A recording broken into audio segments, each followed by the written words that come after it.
Aux États-Unis, quand on parle de richesse chez les Noirs, certains noms reviennent toujours. Jay-Z, Oprah Winfrey, Michael Jordan, Kanye West. Des stars internationales, admirées, respectées, milliardaires. Mais il y a un homme que peu connaissent. Un homme discret, puissant, africain et plus riche que tous les autres. Son nom, Aliko Dangote. Il n'a jamais sorti d'album. Il n'a jamais dribblé sur un parquet de NBA. Il ne vend ni basket, ni luxe, ni image. Et pourtant, il est l'homme noir le plus riche du monde. Alors, comment a-t-il surpassé tous les Noirs américains? Pourquoi son empire ne fait presque jamais la une des médias occidentaux? Et surtout, que peut-on apprendre de lui?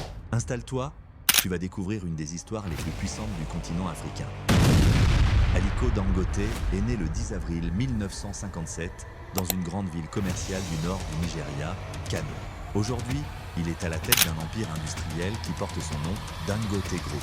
Ce groupe est actif dans le ciment, le sucre, le sel, la farine, les engrais, le pétrole. Sa fortune personnelle est estimée entre 11 et 15 milliards de dollars, selon Forbes. Oui, milliards, pas millions, ce qui fait de lui l'homme le plus riche d'Afrique, mais surtout le noir le plus riche du monde. À titre de comparaison, Michael Jordan, environ 3,5 milliards de dollars. Oprah Winfrey, environ 2,8 milliards de dollars. Jay-Z, autour de 2,5 milliards de dollars. Aucun ne dépasse Dangote. Et pourtant, personne ou presque n'en parle. Bien qu'il vienne d'une famille de commerçants aisés, Dangote n'a pas été servi sur un plateau. À 21 ans, après ses études en finance, il emprunte environ 3 000 dollars à son oncle pour démarrer une entreprise.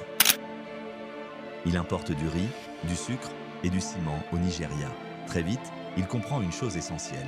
Importer, c'est bien, mais produire, c'est mieux. Il commence à construire des usines. Il investit dans la transformation locale. Il vend du sucre aux géants de l'agroalimentaire. Il livre de la farine aux boulangers nigérians. Mais son coup de génie, c'est le ciment. Le Nigeria en a besoin pour tout. Routes, immeubles, ponts. Et l'État en importe énormément.